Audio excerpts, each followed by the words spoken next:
मैं coming sir. आइए। Good evening sir. Good evening ma'am. बैठिए बैठिए बैठिए। Thank you sir. सावित्री, जी सर। आप तो पहले से ही अच्छी सर्विस में हैं, शासन सचिवालय में। जी सर। और आपने तो कंप्यूटर इंजीनियरिंग से एमटेक बीटेक सब कुछ कर रखा है। जी सर। हम्म। ये सर्विस के बारे में आपका ख्याल कब आया? जी सर, मैंने 2014 में अपना एमटेक कंप्लीट किया था। हाँ। इसके बाद मेरा प्राइम कंसर्न लेक्चरशिप में जाने का था। फिर उसके बाद मैंने कुछ कंपटीशन एग्जाम्स भी दिए इसके रिगार्डिंग, एंड इसके बाद अनफॉर्चुनेटली मेरा हो नहीं पाया। फिर इसी बीच जूनियर अकाउंटेंट की पोस्ट आई, एंड मैंने जॉब सिक्योरिटी के पर्पज से ये वाली जॉब क्वालिफाई करके इसमें किया मैंने। और इसके बाद मैं एक अच्छी जॉब अपॉर्चुनिटी की तलाश में थी, तो इसी दौरान फॉरेस्ट सर्विस की ये जॉब आई मेरे पास ध्यान में, और फिर मैंने इसको प्रिपेयर करने का सोचा। अभी आप जो काम देखती हैं उस काम से आप कितनी संतुष्ट हैं? सर, मैं अपने काम से पूरी तरीके से संतुष्ट हूँ, लेकिन मेरा फॉरेस्ट में आने का रीज़न ये है कि यहाँ पे वर्क डाइवर्सिटी बहुत ज़्यादा है। अच्छा। तो इसीलिए, और जैसे लेखा शाखा में जो काम है वो फिक्स रूटीन का होता है, हमेशा वही हमेशा काम एक ही रहेगा। काम रहता है, तो डाइवर्सिटी नहीं मिल पाती है। और फॉरेस्ट यहाँ जैसे आपका सिलेक्शन हो जाता है, जी सर। राजस्थान में आपका मन क्या है कि मेरी पोस्टिंग यहाँ तो होना जरूरी है, क्योंकि ये भी राजस्थान तो बहुत बड़ा है। जी सर। कहाँ पसंद करती हो? सर, राजस्थान में मेरा ऐसा कोई पर्टिकुलर जिला नहीं है कि वहाँ पे मेरा। कभी घूमने गए हो कि आपको लगता है नहीं पर रणथंभौर में तो मुझे अधिकारी बनना है, ऐसा कभी है किसी जगह का विशेष का? नहीं सर, ऐसी कोई जगह नहीं है मेरे लिए। काम के लिए मेरे लिए सारा एरिया एक ही समान है। आपने फॉर्म भरा था, फिर एग्जाम दी थी, रिजल्ट आया था, इस बीच में आपके मन में कुछ ऐसा आया होगा कि मेरा यदि सिलेक्शन हो जाए तो मैं ये नया करूंगी, तो कोई नवाचार सोच रखा है आपने? जी सर। क्या है? फॉरेस्ट सर्विसेज में मेरा जो प्राइम कंसर्न है वो ये है कि जो कम्युनिटी, लोकल कम्युनिटीज़ है, उनका डेवलपमेंट किया जाना चाहिए। उनको उनका रोल बहुत ज़्यादा बढ़ाना चाहिए फॉरेस्ट में, क्योंकि उनका योगदान बहुत रहा है। फॉरेस्ट की जो नॉलेज है उनकी, वो एज अपने एडमिनिस्ट्रेटिव लेवल से काफ़ी ज़्यादा उनके पास नॉलेज है, बट हम उसको एक्सट्रैक्ट नहीं कर पा रहे हैं। तो हमारा प्राइम कंसर्न रहेगा कि हम उनको ज़्यादा से ज़्यादा प्रोत्साहित करें, उनको उनकी नॉलेज को ज़्यादा से ज़्यादा लेके आएँ। तो मेरा प्राइम कंसर्न उनके रिलेटेड एक रहेगा। ऐसा विवादास्पद स्थिति होती है कभी कभार, किसान है अपने खेत में काम कर रहा है और वहां किसी जानवर ने, चीता है, शेर, XYZ, कोई सा भी ऐसा ताकतवर ने वहां उस पर आक्रमण कर दिया। उस व्यक्ति ने अपने बचाव के लिए, उसके पास में कुछ ऐसे हथियार जो किसानों के पास होते हैं, कुल्हाड़ी हो सकती है, फावड़ी हो सकती है, कुछ भी है, और उसने उसको मार दिया। यहाँ क्या कहना चाहती हो? क्या उसको ये करना चाहिए? कानून क्या कहता है इसके लिए?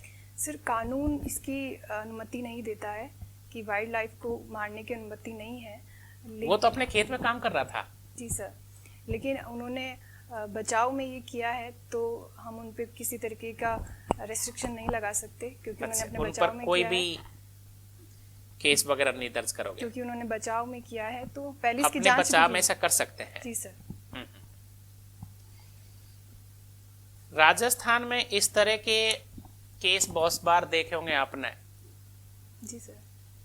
कौन कौन से एरियो में ज्यादातर ऐसी तकलीफ है जहां आप सोच सकते हो कि चलिए तारबंदी की जा सकती है? बहुत सारे लोग तस्करी भी करते हैं जानवरों की, उनकी हत्याएं करते हैं। इस पर आप क्या करना चाहोगे? सर, इसके लिए टेक्नोलॉजी का सहारा लेना चाहिए। सर्विलेंस सिस्टम जो अपना फॉरेस्ट का है उसको बेहतर बनाने की तरफ प्रयास करने चाहिए। जो भी सेंसिटिव जोन्स है जहाँ से पोचिंग वाली ये चीज़ें होती है, जो एंट्री और एग्जिट पॉइंट्स है, उन पे सर्विलेंस सिस्टम आप को तो और मजबूत कंप्यूटर किया जाना इंजीनियर चाहिए। रही हो, तो फिर तो आपसे एक सवाल ये और करना पड़ेगा कि ये जो आग लगती है, जी सर। इसको बहुत तकलीफ होती है, बुझाई नहीं जा सकती जब बहुत गंभीर आग फैल जाती है। इंजीनियरिंग के रूप में क्या सोच रखा है कि इसमें आप क्या ऐसा कर सकती हो कि आग का नहीं लगे, और लगे तो तत्काल पता कैसे चले? सर आग का ये रहता है कि गर्मियों का जो सीजन रहता है उसमें इसकी ज़्यादा फ्रिक्वेंसी होती है, तो इस टाइम में हमारा ये रहना चाहिए कि सर्विलेंस सिस्टम को उस वक्त ज़्यादा रहना चाहिए, जिसके इसके अंदर का अपन ड्रोन टेक्नोलॉजी का यूज़ कर सकते हैं कि टाइमली वो इसी दौरान जो प्रोन एरियाज़ है उनकी सर्विलेंस वहाँ को आप बनाएं। कुछ ऐसा नहीं सोच सकते हो कि भाई तत्काल कुछ ऐसा दिमाग लगाएं कि कुछ ऐसी मशीनरीकरण का दिमाग लगा जाए कंप्यूटर से है तो कि आग लगते ही फिर वहाँ पर सर जानकारी इसमें मिल जाए। सेंसर टेक्नोलॉजी का हम यूज़ कर सकते हैं। हाँ, सेंसर से हमें पता चल जाएगा, और कुछ देशों ने ऐसा कर रखा है क्या कहीं पे? हाँ सर, इसकी जानकारी मुझे नहीं। अभी आपने एक सवाल के जवाब में कहा कि वनों के संरक्षण में लोकल लोगों को शामिल करना चाहिए, जी सर। लेकिन ऐसा भी कभी सुनने में आया है कि लोकल लोगों की कुछ परंपरा ऐसी है, स्थानीय लोगों की, वो जंगल में आग लगाते हैं। जी सर। तो उसके बारे में आपका क्या विचार है? सर ये प्रॉब्लम है कई जगह कि वो अपने परंपराओं के अंतर्गत आग लगाते हैं, लेकिन इसके लिए हमें उन्हें जागरूक करने की आवश्यकता है। वही हमें कम्युनिकेशन हमारा बेहतर होना चाहिए कम्युनिटीज़ के साथ, तो हम उनको जागरूक कर पाएँ कि ये चीज़ें एनवायरनमेंट के लिए गलत है, और एनवायरनमेंट संरक्षण में उनका योगदान काफ़ी रहा है, उनका काफ़ी लेवल तक उनका योगदान है। तो वो उन चीज़ों को अगर हम उन्हें जागरूक करेंगे तो वो बहुत बेहतर तरीके से उनका प्रबंधन करने में हमारी सहायता करेंगे। अभी राजस्थान में किसी जंगल में एक आग लगी थी, जी सर। तो स्थानीय लोगों की क्या भूमिका रही वहां पर? स्थानीय लोगों का बहुत बड़ा इम्पोर्टेंट रोल रहा है उसमें। वहाँ के आसपास के सारे गाँवों के जो लोग थे वहाँ इकट्ठे हुए, उन्होंने प्रशासन की बहुत हेल्प करी आग बुझाने में। तो यही सर।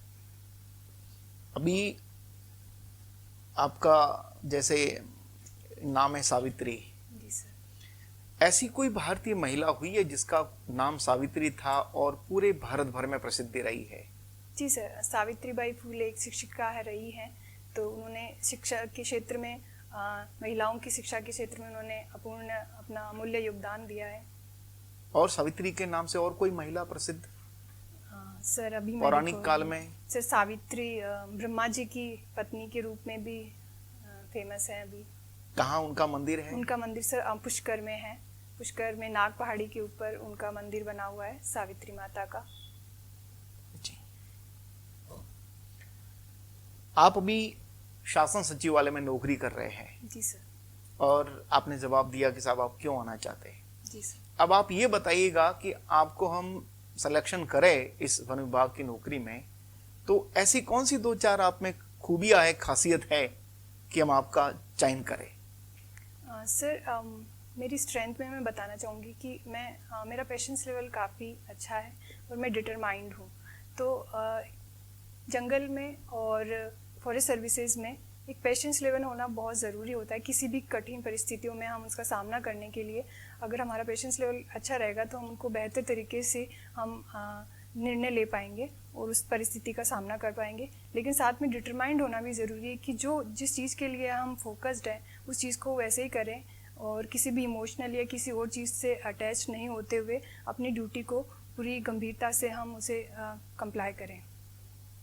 आप जैसे अभी शासन सचिवालय में जॉब कर रही हैं, तो क्या ये माना जाए कि आपने प्रतियोगिता परीक्षा की तैयारी करते हुए अपने जो पद के साथ जो कर्तव्य थे आपके, उनका निर्वहन समुचित तरीके से किया है या नहीं? ये आप क्या मानते हैं, आप खुद क्या मानते हैं इस बारे में? जी सर, सर्विस में आने के बाद मुझे लगता है कि मेरी इस चीज़ में काफ़ी इम्प्रूवमेंट हुआ है कि मैंने अपनी वर्क लाइफ के साथ अपनी पर्सनल लाइफ को भी मैनेज किया है और मैंने काफ़ी हद तक इन चीज़ों को मैनेज किया। तो ये सर्विस आने के बाद मुझे लगा है कि मेरे में ये क्वालिटी डेवलप हुई है। सर्विस में आने के बाद मैंने चीज़ों को बैलेंस करना सीखा है। सर मैंने अपने काम को प्राथमिकता देते हुए और अपने करियर को भी प्राथमिकता दी है। दोनों चीज़ों में मैंने सामंजस्य बिठाने की अपनी तरफ से पूरी कोशिश की है। किस तरह से बैठा है वो सामंजस्य? सर काम के टाइम मैंने किसी अपनी पर्सनल लाइफ को उसमें इन्वॉल्व नहीं किया है, चाहे वो स्टडी हो या जो फैमिली प्रॉब्लम हो, कुछ भी हो। काम के लिए मैंने किसी चीज़ को उसमें इन्वॉल्व नहीं किया है और जब मैं घर पे रहती हूँ तो मैंने अपने ऑफिस की चीज़ों को वहीं पे छोड़ के अपने पर्सनल लाइफ में और अपनी स्टडी में फोकस करने में कोशिश की है। दो टर्म्स हैं, ऑगमेंटेड रियलिटी और वर्चुअल रियलिटी, इन दोनों में क्या अंतर है? सर वर्चुअल रियलिटी में सॉरी सर मैं अभी से चलिए, इंटरनेट ऑफ थिंग्स के बारे में जानते हैं? सॉरी सर, अभी मैं रिकॉल नहीं कर पा रही।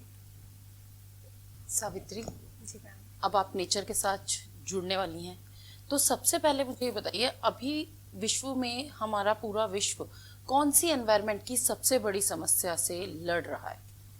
सर मैम, सबसे प्रॉब्लम तो अपनी क्लाइमेट चेंज की है। ग्रीन हाउसेस गैसेस का जो लगातार टेम्परेचर में इंक्रीज हो रहा है, वो मेन समस्या बनी हुई है। मुझे ग्रीन हाउस गैसेस और ग्लोबल वार्मिंग में कनेक्शन बताइए। ग्रीन हाउसेस गैसेस ऐसी गैसेस हैं जो अपनी सनलाइट आती है उनको ट्रैप करती है और उनको वापस नहीं जाने जाती है, जिससे पृथ्वी का टेम्परेचर बढ़ता है और इससे इसी फिनोमेना को हम कंबाइंडली ग्लोबल वार्मिंग का नाम देते हैं। बट CO2, अगर हम CO2 कार्बन डाइऑक्साइड की बात करें तो ये हमारे एनवायरनमेंट में प्रेजेंट है, जी मैम। कुछ परसेंटेज में जी मैम। हमारे एनवायरनमेंट में प्रेजेंट है and it is very necessary for photosynthesis. जी मैम। तो फिर ये अचानक से ग्रीन हाउस इफेक्ट कैसे देने लगी, या ये ग्लोबल वार्मिंग में कैसे इंक्लूड हो गई? ये तो ऑलरेडी थी, ये पोल्यूटेंट की तरह क्यों काम कर रही है? सर मैम, इसका परसेंटेज जो मानकों में रहता है 0.03% ही है जो हमारे लिए ये बेनिफिशियल हो सकती है उस परसेंटेज तक। इसके ऊपर अगर इसकी मात्रा बढ़ती है तो ये हमारे टेम्परेचर को इंक्रीज़ करती है और ये इससे हमारे एनवायरनमेंट को दुष्प्रभाव झेलने पड़ते हैं। मुझे एक बात बताइए, अभी आप फैमिली है आपकी और ये जॉब भी बहुत टिपिकल है, आप मदरहुड को इस जॉब के साथ कैसे बैलेंस करेंगी? Being a woman, being a mother. Sir ma'am, ये बीइंग अ वुमन ये पॉजिटिव इम्पैक्ट ही रहेगा इस पे, क्योंकि एज ए वुमन हमारा जो मदर वाली जो फीलिंग होती है वो नेचर में हम कनेक्ट कर सकते हैं उससे। मदर नेचर के लिए नहीं, बट अब आगे जैसे आपका जो बच्चा होगा, वार्ड होगा, वो एजुकेशन के लिए भी सीख करेगा, उसको एक अच्छे स्कूल की, अच्छे एजुकेशन की ज़रूरत होगी, जो कि जयपुर सिटी में बहुत अच्छी है या किसी और बड़ी सिटी में। ऑब्वियसली जब आप कहीं और पोस्टेड रहेंगी तो आपके बच्चे को ये चीज़ फेस करनी पड़ेगी, तो आप उसको कैसे बैलेंस करेंगी, किस तरह से मैनेज करेंगी? मैम, एक महिला के तौर पे अगर हमें इन चीज़ों का फेस करना होता है, मुश्किल चुनौतियों का, तो उसकी फैमिली का सपोर्ट उसके साथ बहुत मायने रखता है। और मैं इस चीज़ में मैं अपने आप को लकी समझती हूँ कि मेरी फैमिली का सपोर्ट पूरी तरीके से मेरे साथ है, तो मुझे इस तरीके से इस प्रकार की समस्याओं का सामना नहीं करना पड़ेगा और मेरे बच्चे की केयर फैमिली से साथ हो पाएगी अच्छे से। तो मतलब हो सकता है आपको उससे दूर रहना पड़े? Yes ma'am. Are you ready for that? Yes ma'am. तो आपको नहीं लगता उसमें फिर कुछ कमी हो जाएगी? बच्चे के लिए सबसे ज़्यादा ज़रूरी मदर होती है। लेकिन मैम, बच्चे के लिए जो एनवायरनमेंट उसे मिलेगा, हाँ। जो मैम उसकी मदर से जो जॉब से रिलेटेड जो एनवायरनमेंट उसे मिलेगा। एक लास्ट बात मुझे बताइए, beauty lies in eye of beholder. आपने ये सुनी होगी कि ब्यूटी हमेशा देखने वाले की निगाहों में होती है। Then why we use these cosmetic product so much? Why we focus on our beauty only? If it is lies in someone's eyes, then we should focus on lens cut more. Yes ma'am, definitely. Just explain this. Why we use the cosmetics then? Sir ये ma'am ये enhance करता है beauty को, इसीलिए, और attractive feel करवाता है, तो इसीलिए बाकी मेन फोकस तो वही है कि देखने वाले की नज़र में ही सुंदरता विद्यमान रहती है।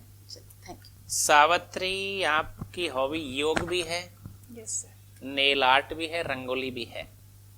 रंगोली और मांडना दोनों एक है या अलग अलग है?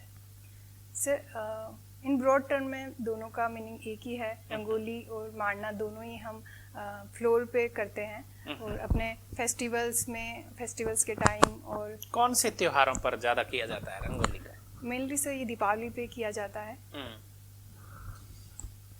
योग आपने बचपन से ही किया है या कैसे? नहीं सर, मैंने आफ्टर अपने ग्रेजुएशन के बाद मैंने योग स्टार्ट किया है। आप खुद ही करते हैं या दूसरे को भी कराते हैं? नहीं सर, मैं खुद ही करती हूँ। खुद ही करते हो। कब करती हैं? सुबह करती हैं, सर शाम मॉर्निंग, करती हैं? मैं प्रीफर मॉर्निंग का टाइम करती हूँ, लेकिन अगर मुझे सुबह का टाइम नहीं मिल आजकल पाता तो मैं इस तरह का भी सरकार में भी, प्राइवेट कंपनियों में भी होता है कि दोपहर में भी जैसे अधिकारी जो थक जाते हैं सुबह से शाम तक काम करते हैं, उनको भी कोई योग इस तरह का बताना पड़ता है। तो कोई बताओगे आप किसी प्रकार का? सर इसमें प्राणायाम को इंक्लूड किया जा सकता है, क्योंकि इसमें किसी स्पेस की या किसी भी अदर चीज़ों की ज़रूरत नहीं पड़ती है तो चेयर पे बैठ के भी किया जा सकता है, जैसे अनुलोम विलोम, कपालभाति, भस्त्रिका, इस तरीके के व्यायाम जो हमारे मेंटल पीस के लिए बहुत ज़रूरी होते हैं, तो वो ऑफिस में भी परफॉर्म किए जा सकते हैं। योग से जीवन लंबा बढ़ता है क्या? सर, हमारे पुराणों में और आध्यात्मिक किताबों से हमें ये देखने को मिलता है कि अभी अखबार में काफी चर्चा का विषय बना हुआ है या सोशल मीडिया पर, भारत में कोई ऐसे योग गुरु हैं जो 126 साल के हैं, जिनको अभी कोई अवार्ड दिया है प्रधानमंत्री साहब? जी सर, मैंने पढ़ा था, अभी मेरा स्किप हो रहा है माइंड से। अच्छा, अभी ध्यान नहीं आ रहा। आप योग किस लिए करती हो? सर, मैं अपने हेल्थ के लिए और मेंटल पीस के लिए। ये जारी रखोगी या अधिकारी बनने तक ही कर रही हो? नहीं सर, और फॉरेस्ट जॉब तो सर ऐसा है जो हेल्थ के लिए वैसे भी काफ़ी। नेल आर्ट आप खुद का करके ही संतुष्ट रहती है रुचि, या फिर अपनी दोस्त, अपने परिवार की महिलाओं उनके साथ भी? जी सर, मैं अपने दोस्त व फ्रेंड्स महिलाओं के साथ शेयर करके। एक लास्ट सवाल, भारत में क्या आप संतुष्ट है वनों की स्थिति से? वनों की स्थिति के बारे में वैसे तो इंक्रीज हो रहा है, लेकिन हमें अभी और कार्य करने की जरूरत है इस क्षेत्र में। राष्ट्रीय राजमार्ग का जाना भी जरूरी है सरकारी नियमों के अनुसार, लेकिन बहुत सारा राष्ट्रीय राजमार्ग जब बनता है तो पूरा वन विभाग से यदि रास्ता जाना हो, बड़ी तकलीफ आती है सरकार को। वहां पर वन नीति बनी हुई है हमारी, तो ये वन नीति जो है कुछ जटिल नहीं है क्या? नहीं सर, ये एनवायरनमेंट फ्रेंडली है, एनवायरनमेंट को बचाने के लिए ही वन नीति बनाई हुई है। तो हमारा सबका कर्तव्य है, सरकार का भी और हमारा भी, कि हम उस पॉलिसी को। लेकिन राष्ट्रीय राजमार्ग और उद्योग को तो आप रोक नहीं सकते हैं, वो तो जरूरी भी है। हाँ, क्या करना चाहिए इसके लिए? सर, पहले तो हमें कोशिश करनी चाहिए कि हम जितना हो सके उसको वन क्षेत्रों से दूर ही रखें। लेकिन आपके पास में फंड आया हुआ है अधिकारी के रूप में, और आप बहुत सारे वृक्षारोपण करने का अधिकार रखती है, वृक्ष लगाना है आपको, ये निर्णय आपको ही करना है। कौन से पेड़ लगाना पसंद करती हो? सर, पीपल, नीम, बरगद, ये जो हमारे काफी पुरानी कथाओं में भी इनका काफी उल्लेख किया हुआ है, तो ये काफी, क्योंकि ये ऑक्सीजन की अमाउंट इनसे बहुत ज्यादा मिलती है। पीपल को क्यों पूजनीय माना जाता है? सर, माना जाता है कि भगवान विष्णु का इसके अंदर निवास है, इसलिए। और नीम की उपयोगिता क्या है? नीम सर एक एंटी बैक्टीरियल, एंटी फंगल, मतलब स्किन रिलेटेड बहुत सारी मेडिसिन के रूप में इसका प्रयोग किया जाता है। सबसे विस्तार में फैलने वाला कोई एक पेड़ का नाम बताओ जो जगह बहुत घेर देता है। बबूल। और भी कोई विस्तृत पेड़ हो जाता है? बरगद। आप एक बोलना पड़ेगा आपको। सर, बरगद। Okay, thank you.